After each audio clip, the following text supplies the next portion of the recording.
Before the chief guests speak to you and address and share their views, there's one doctor who is doing palliative care for a long time, first as an employee and later on as a freelancer in various hospitals. She is an anesthetist by training, but have trained further palliative medicines in Flinders University, Australia. National Care Center, Singapore. Amongst many fellowships and scholarships she has received, the significant ones are Commonwealth Scholarship for completing her Masters in Palliative Medicine of Cardiff University, UK. Open Society Foundation's Leadership Development Initiative, where she was chosen as a leader from India along the 13 others to bring uniform palliative care services around the world. She is currently practicing as consulting in palliative medicines in all various known hospitals in Pune. Earlier, she was a medical director for Cipla Palliative Care and Training Center. Her significant contribution in Indian palliative care scenario is National Secretary for Indian Association for Palliative Care, resource persons and a mentor for training medical officers in elderly and palliative care. She is now closely associated with Aaji Care Foundation also. She has been associated with Aaji Care as a medical advisor for a few years for their Mumbai chapter as well as now Pune chapter 2. Last but not the least, she is also an author of the book Touching Hearts Gently. These 29 real life stories, she has highlighted the importance of palliative care in this book. The copies of these books are easily available. They are in the kit. They are given in the kit that is given to you, sir. I would like to say and welcome her. She is none other than Dr. Priyadarshini Kulkarni. Give a big round of applause.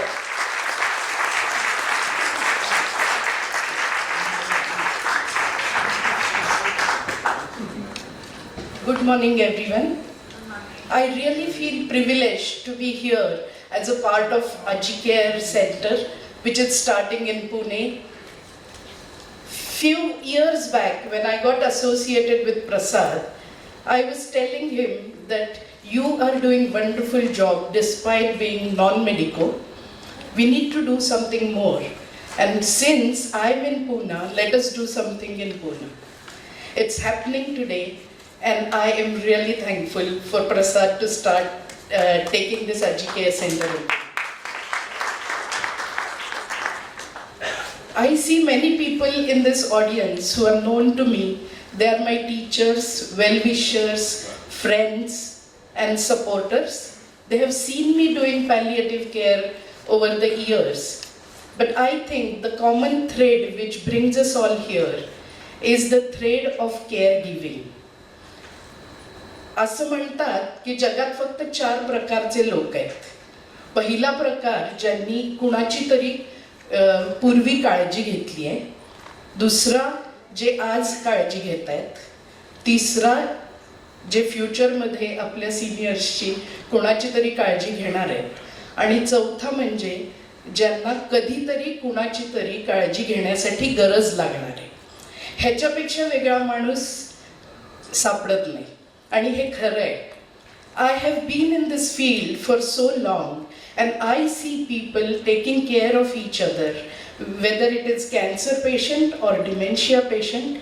You need people to look after one another. What has happened in last few decades is we have made technological advances, and as a flip side of that, our average age has gone up. In 2001, it was about 60 years of age. On an average, people were living up to 60 years of age. I remember as a child, सहस्त्र चंद्रदर्शन वगैरे फार कमी लोकांचं व्हायचं. It slowly increased by 2011 to about 65 years of age. And today, in 2021, even we say 70 years, it's not much. फारच लवकर त्यांना काहीतरी त्रास झाला. So, in short, we are now living with young seniors and very old seniors. Those who are between 60 to 85 are called young seniors nowadays, and above 85 they are called super seniors.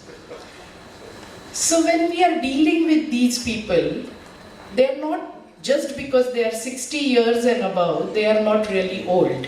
They are very active, they are doing all the things they were doing before they became 60. But some changes do occur. Slowly they start feeling little less confident. Their kids are not around to support them. They need some support from their nearby vicinity. They need help. They need someone to tell them that you are okay. And if there is something, we are there. But can we find these people in the community today? We are all my age people. We are very busy in our own world. Many of us do have seniors in the house, but do we really have time for them? I remember I was looking after one old person suffering from lung cancer, and I used to visit him regularly. One day he was looking very sad, and I asked, "Uncle, aaj aise kyun hai aap?" So he said, "Can you do something for me? You please tell my son to have a cup of tea with me every day. I know that I have limited time. I hardly see him.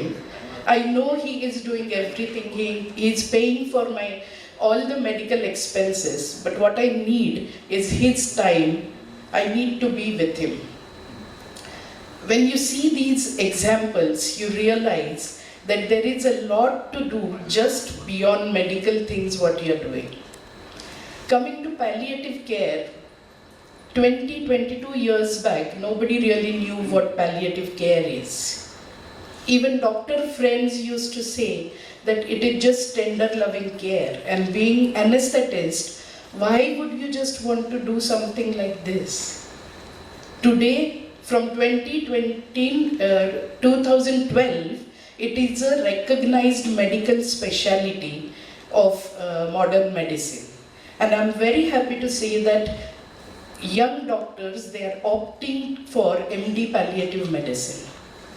So palliative care, what does it include?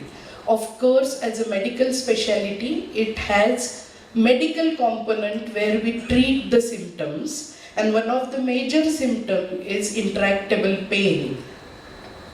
And there are other symptoms as well. But that's just not enough.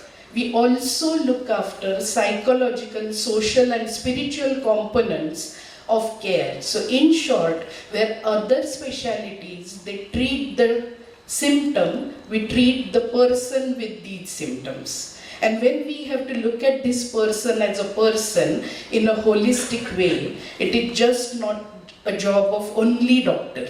We need counselors, we need nurses, we need medical social workers, and we also need many volunteers who are there to identify and support the needs of these patients and family members. Coming to geriatric care, as I said, and Manish Bhai said some statistics, but I think we also need to highlight in just Maharashtra today, we are dealing with 9.9 million senior citizens. Not all who need assistance, but this is the number.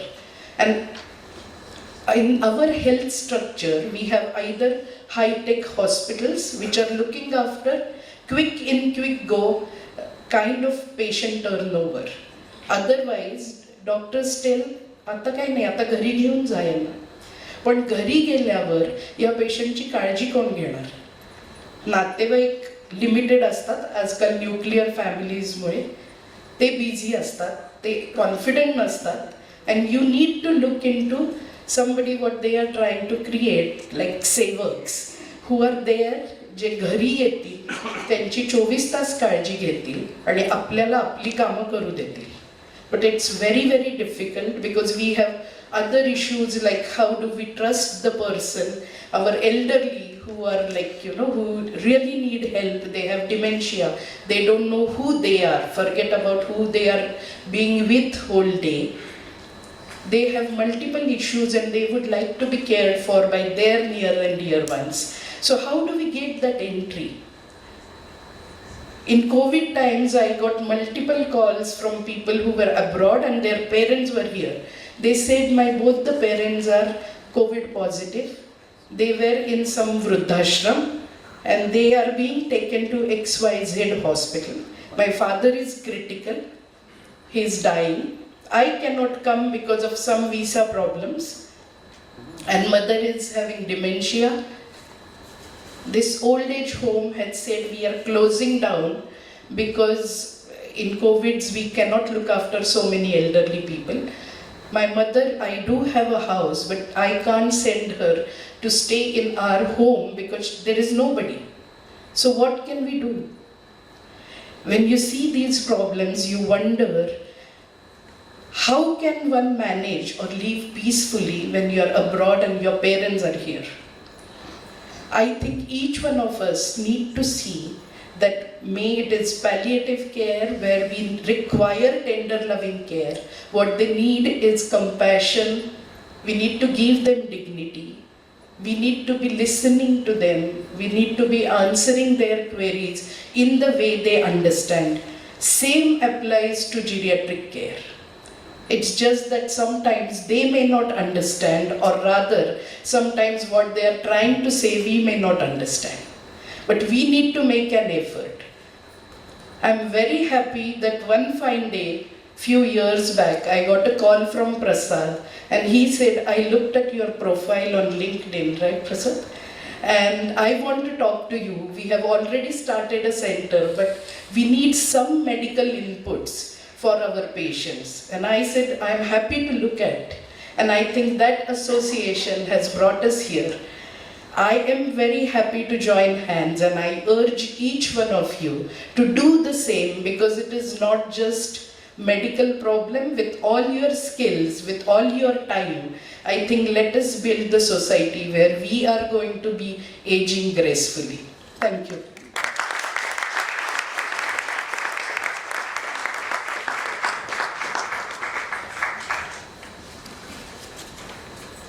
खुदी को कर बुलंद इतना कि हर तकदीर से पहले खुदा बंदे से पूछे बता तेरी रजा क्या है। कुछ ऐसे ही अल्फाज प्रियदर्शिनी कुलकर्णी मैडम के शब्दों में थे। 9.9 मिलियन ओनली इन महाराष्ट्र। आजी सेवक संस्था जैसे कम से कम 100 संस्थाएं काम करेंगे तो भी इन लोगों को पूरे नहीं पड़ेंगे। I think Prasad deserves a big round of applause because he has initiated this thought. कुठे ना कुठेतरी न्यूक्लियर फॅमिली झाल्यामुळे आज परिवाराचा एक हिस्सा भारतात राहतो। मित्रहो, थोड्या दिवसांपूर्वी मी पंजाबला गेलो होतो आणि तिथे एक सिनियर सिटीजन्सचा फायनान्शियल मॅनेजमेंटचा प्रोग्राम होता विच आय वॉज ॲड्रेसिंग। ऐकण्यासारखी गोष्ट आहे आणि आता कुलकर्णी मॅडमनी सांगितल्यानंतर ते जरा मला जास्त टच करून गेलं म्हणून तुम्हाला मी सांगतो। त्यावेळेला एक सद्ग्रस्त माझं सेशन संपल्यानंतर आले परत। आम्ही फायनान्शियल मॅनेजमेंट सांगत होतो त्यांना की पैसे कसे बचत करायचे। ते नंतर आले आणि माझ्या खांद्यावर हात ठेवून मला म्हणाले कि आनंद जी, मुझे 2 बच्चे हैं और दोनों कनाडा में हैं। मेरे पास 4 कोठियां हैं। कोठी म्हणजे आपले 2 बेडरूम हॉल किचनचे फ्लॅट्स नव्हे हा मुंबई पुणेकर लोक। कोठी म्हणजे असा अख्खा मोठाच्या मोठा वाडा।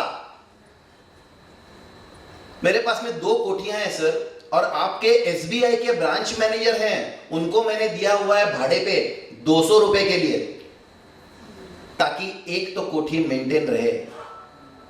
और जब मैं मेरे बच्चों को बोलता हूं कि ये कोठियां तुम्हारी ही है मेरे पश्चात, तो मेरे बच्चे मुझे बोलते हैं कि पापा आपने आपके पूरी दुनिया में मतलब जब जो जिंदगी बिताई है उसके अंदर जो घर बनाया है, कोठी बनाई है, उसके साथ में क्या करना है आप नक्की कर लीजिए।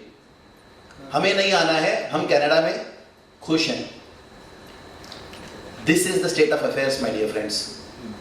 Every second child wants to go abroad. India shining होने के बावजूद भी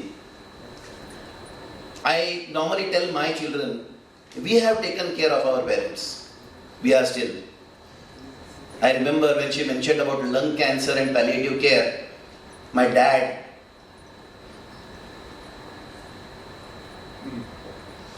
came in front of me. I lost him. 2019 we lost him. But yes, I am happy that I was able to take care of him till the last. These are all sensitive moments, my dear friends, which one needs to understand. अच्छे लोगों की सबसे बड़ी खूबी यही होती है कि उन्हें याद रखना नहीं पड़ता, याद रह जाते हैं. तो दोस्तों, Priyadarshini Kulkarni madam, thank you so much for the work that you are doing, and also Prasad for initiating this particular venture. Not coming in between you and the guests who have come here to address us, they also fall in the senior citizens category. Dear friends, and I know they are talking with their rich experience. They have seen life very closely. None of them are senior citizens. That is just a number. Huh? No, I can't call any of them senior citizens. Okay, I do not want Busier to. than you and me.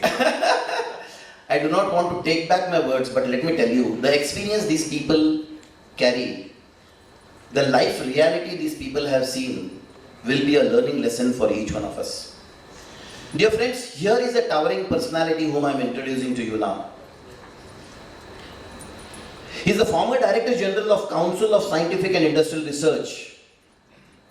He was born in Mashel village in Goa and raised in Maharashtra. With his dedication and commitment, he has achieved many career milestones, including President of India National Science Academy from 2004 to 2006. He was President of the Institution of Chemical Engineers and President of Global Research Alliance from 2007 to 2018. He is a Fellow of the Royal Society and Royal Academy of Engineering, and he was the first chairperson of the Academy of Scientific and Innovative Research. He is a foreign associate of National Academics of Engineering and Sciences in the United States. We are truly fortunate to be in the company of such an towering personality and award-winning personality.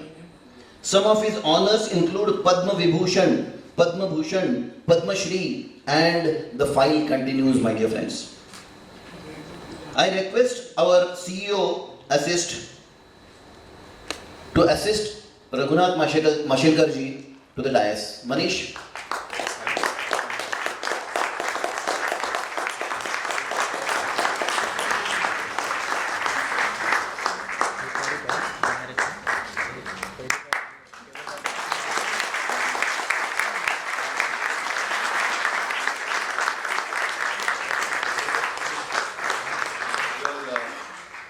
A very privileged Sunday morning.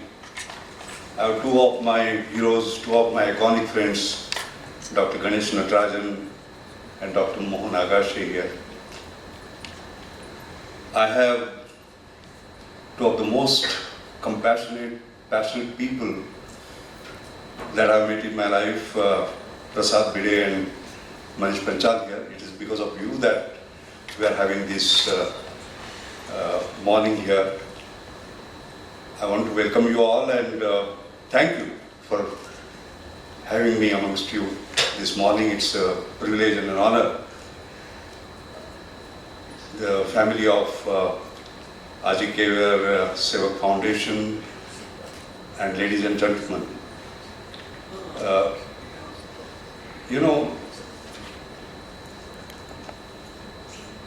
I met Prasad and Manish at my home a few days ago, and I was struck by their purpose, their perseverance, and their passion. They matter in life. The purpose is not for yourself, it is for the society, for the nation, the North Star, Dhruva Tara Panjavan. The perseverance, they always say, it is too early to give up. Quitters never win, winners never quit. And passion, doing that. You are that personification of these sort of qualities. So I want to congratulate you on these 10 years of glorious journey of Aaji Care Sevak Foundation. It's very interesting. Just on the 9th of August, which is just 5 days ago, we are completing 10 years. I was a chief guest for a function of a 160-year-old organization, Nivara. It's an incredible organization. You talked about CSR, Manish, right?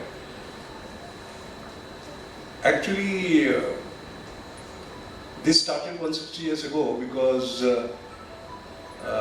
David Sassoon donated 50,000 rupees. 160 years ago, if I use Dr. Vijay Kerkar's formula, every 7 years you have to double up, it comes to 2,000 crore. That was donated at that time. So therefore, when we talk about CSR today you say 2% of net profit has to go, government has legislated compassion, if I may put it this way. Yes. Compassion can't be legislated, it has to come from here. So, I mean, if you look at Tata Trust, they were the first one to start the trust. Then came Rockefeller, then came Fro. And I'm standing here before you because of a little scholarship that I got from Tata Trust when I was about to leave my education. But they were the earliest, so as to say. And there was no legislation at that time. It came basically from here. So I think this is extraordinarily important. You know, it was a very touching moment because I spent almost a couple of hours in that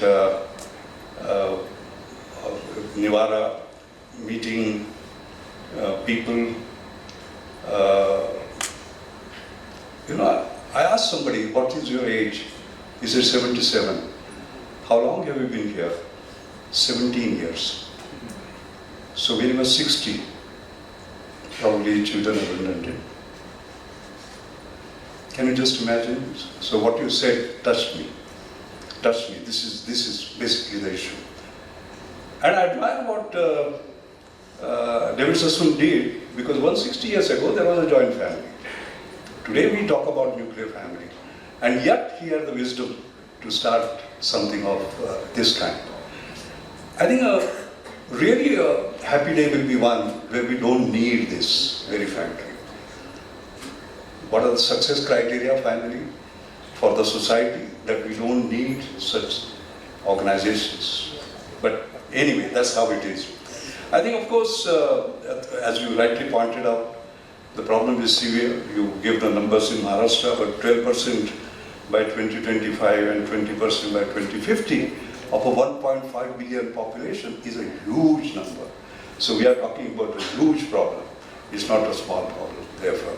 And we are trying to do our own bit. I would put it this way, each one of us, and there have to be many of us. And a number of things have changed. The socio-economic and demographic scenario has changed. Advanced medical science, as you rightly pointed out, for example, stem cell therapy and things of that kind, which is regenerative medicine, not just curative or preventive, but regenerative. So that allows you to live longer. Then rapid industrialization, migration of young population, growing popularity of nuclear family, breaking of joint family system. There are a whole range of changes. So India is changing very, very rapidly indeed. I must also say something that in fact 2 people reach 60 years every second. So by the time we began, by the time we ended, if you just multiply it by 120 seconds, you can see how many have been added. But the interesting part, and this is happening in developing as well as developed world, but the difference is, developing world became rich first and they became old later. We are going to become old first and then rich. So our challenges are very, very different.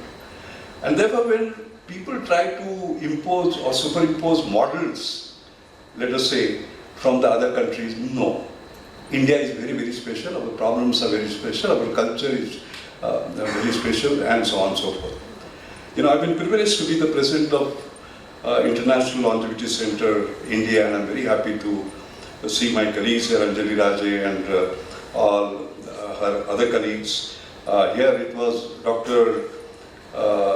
Sarchandra Gokhale, really again an iconic figure who had set up this particular center, and I became the president even when he was alive.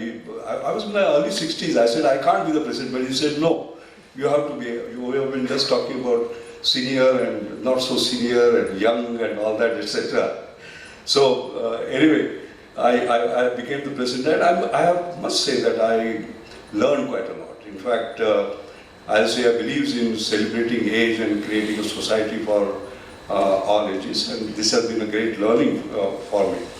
And what I've found is that ILC has, of course, members in USA, in Japan, and Europe, and so on and so forth, but our issues are very, very different. So we have to find solutions for ourselves. That's the point I would like to sort of emphasize. If I were to look at it, I would highlight 5 points which are very, very critical. I think currently, I was studying, this gave me an opportunity to look at what is happening on old care homes and institutions like ours.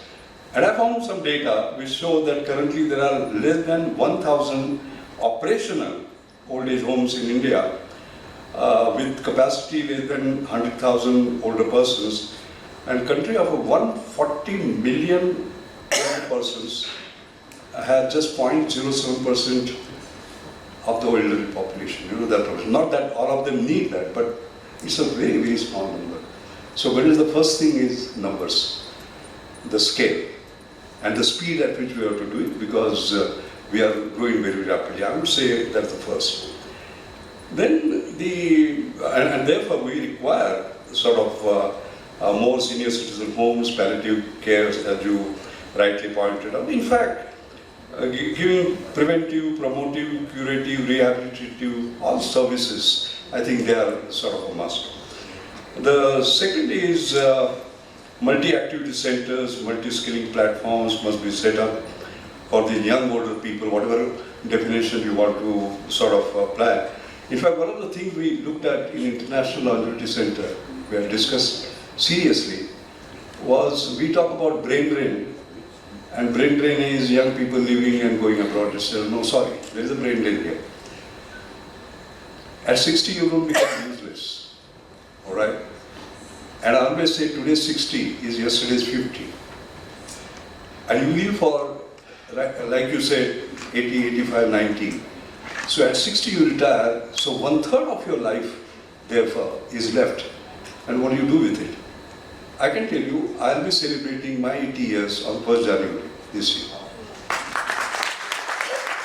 This year is 2023. And I can assure you that I've been more busy from 60 to 80 than I've been in my first 60 years. Yesterday, Mohan, I addressed the Seva International, sort of gave a keynote talk there. Today I'm here, and I have a hard stop at 12:30. As I said, I'm leaving for Navi Mumbai to address 1,000 students and parents and teachers as a pre-Independence Day sort of felicitation. That is my 24 hours. And then come another 24 hours, and then come another 24 hours. What I have found is that as long as you love what you do and do what you love, it doesn't make any difference whatsoever.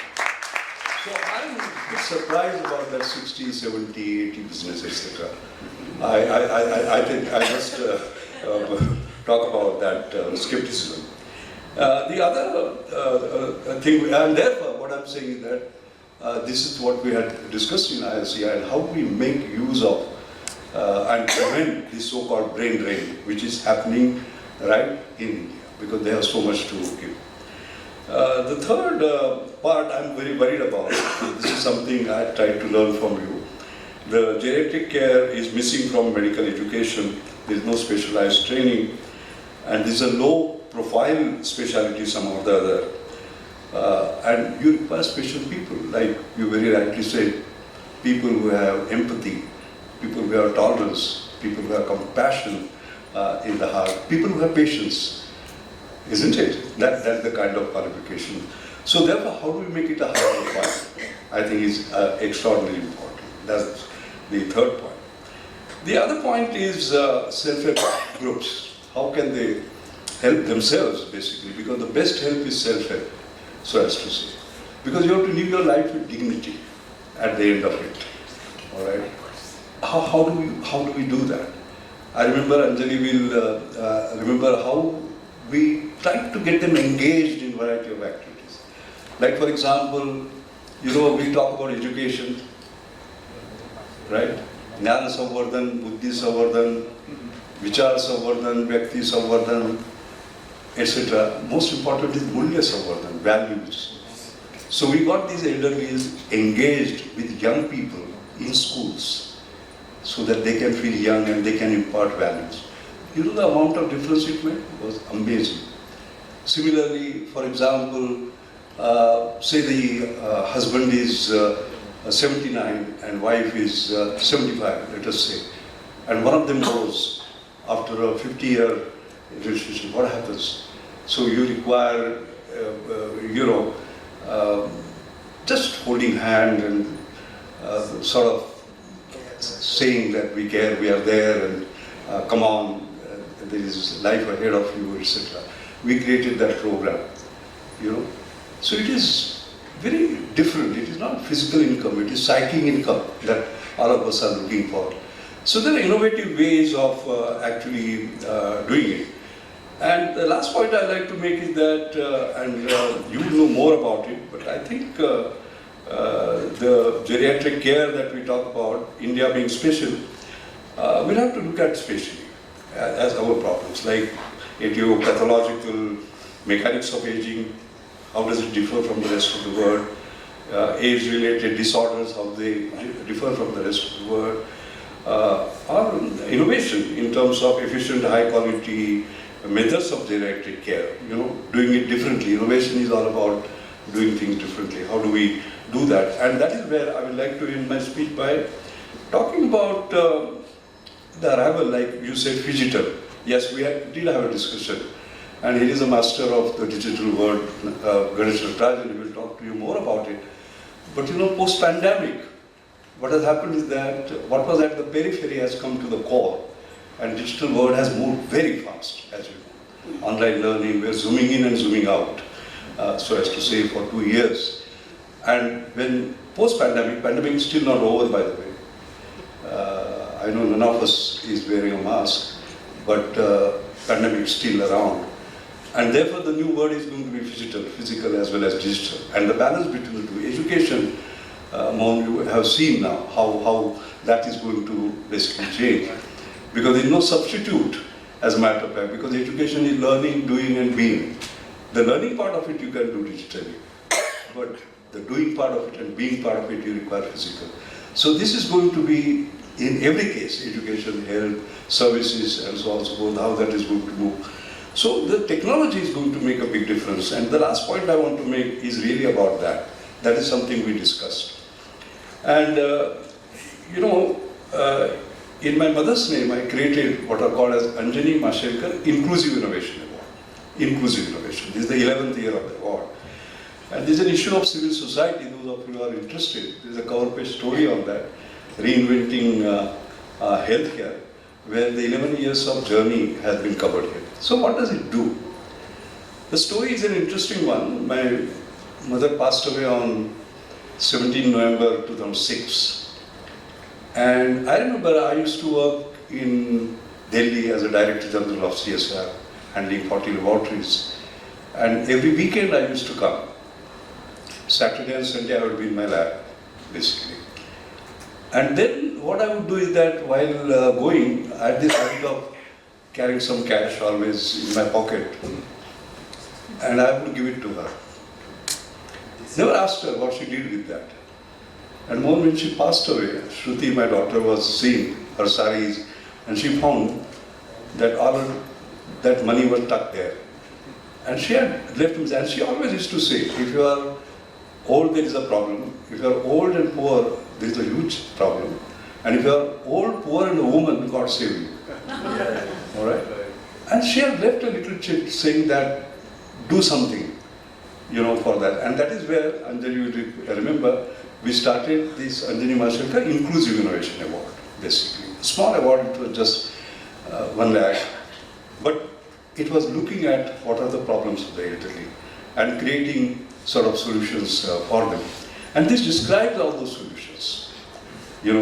For example, I'll just give you a couple of examples to illustrate what it was.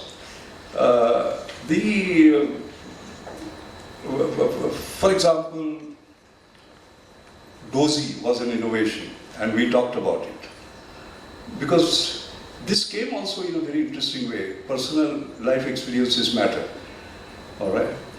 And the young fellow who invented it, he was abroad and he was worried about his mother and father. He was actually working in auto industry, and the health of the car, doing the vibration analysis, that's what he was doing.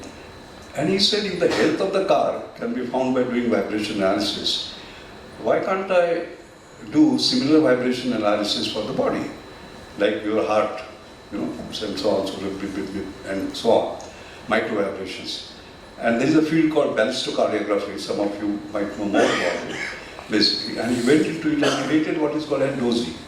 Now, Dozy is something that you can sleep under your bed, basically, all right? It's the IoT-based sensor-based system and remote monitoring, and it can measure 7 critical parameters with 98.4% accuracy.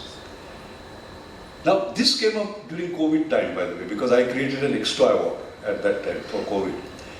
And you can now quite clearly see when we talk about using, sort of taking care of the elderly, if you slip something under that, and this does it 24 hours, not that your nurse comes and wakes you up at 2 in the morning and then takes your blood pressure and all that. No, this goes on continuously, monitored remotely. The nurses who monitor 6 can monitor 60, so as to say, on their monitor and so on. So it makes a huge difference. I mean, things of that kind. You will see many such sort of innovations here. Breast cancer, for example. In India, a woman is diagnosed with breast cancer every 4 minutes. And the incidence of the rise, both rural and urban area, both for poor and old. Now, here is Mihir Shah developing something which is completely non-invasive, which will move around the breast, and you get to know what is called as iBreast. And this is now going to 25 countries. Can you just imagine that? More cost $1 per scan. No woman needs to die because it was not detected sort of early. And there are a whole range of others that I will not like to explain, but the point I'm trying to make is that such non-invasive, affordable, high-tech, very user-friendly ways are coming up as an advance of this. So when we talk about geriatric care, we have to start introducing technology, so as to say, digital and otherwise, and finally move.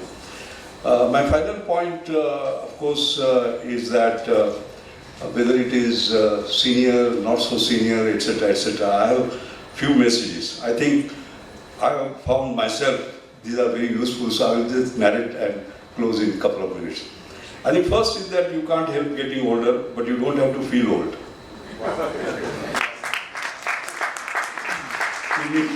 Age is just a number. You are as old as you feel. Age is mind over matter. If you don't mind, it doesn't matter. So that's the first message. As simple. The second is you don't stop laughing when you grow old. You grow old when you stop laughing. It's as simple. Right? So continue laughing, continue giving. Third is your date of birth is not decided by you, but your date of departure from this earth is in your hands, and that day will depend upon how you live, physically, mentally, and spiritually. All three are important, and you highlighted that. I'm very happy that you highlighted that. Fourth, those who love deeply and give graciously never grow old.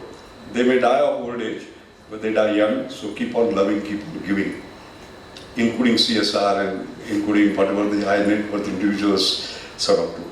And the fifth is that the quality of life has improved. So today's 60s, yesterday's 50. It is rather interesting.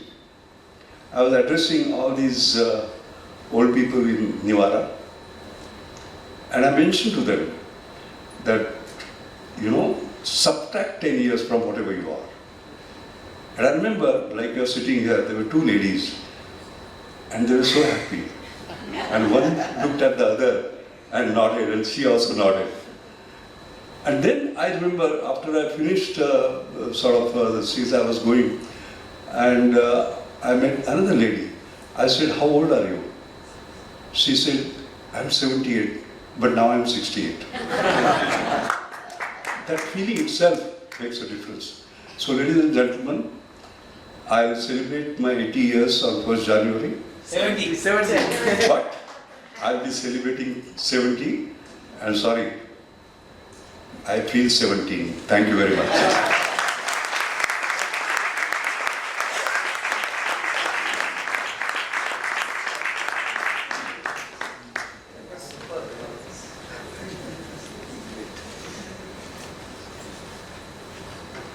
Thank you so much, sir. It was really enlightening. And who says he's going to be 80?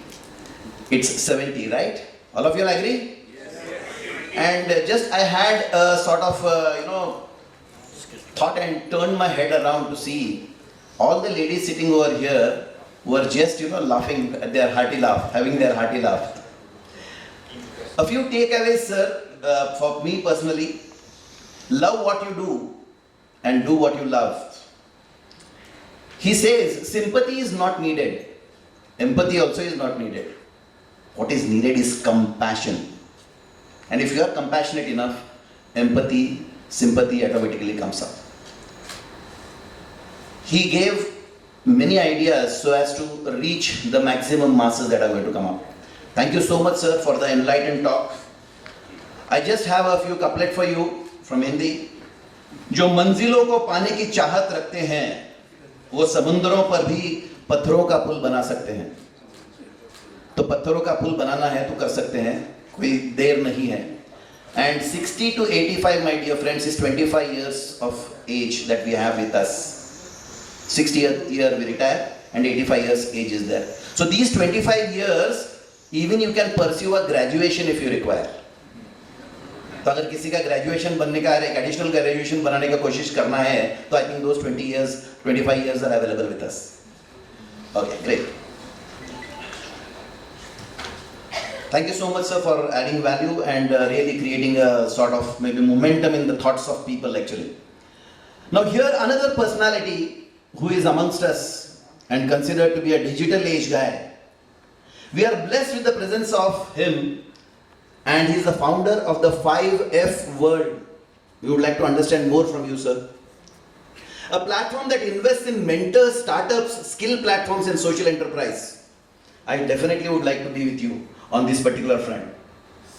In addition, he is also a chairman of Honeywell Automation India Private Limited, Skills Alpha, Pune City Connect and the Lighthouse Community Foundation, as well as co-founder of Global Talent Track.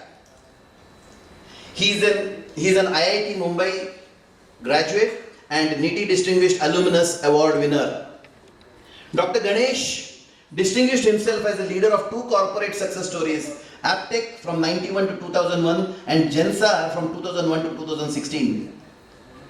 He is a pure corporate guy, my dear friends. Put your hands together to call Dr. Ganesh Natarajan.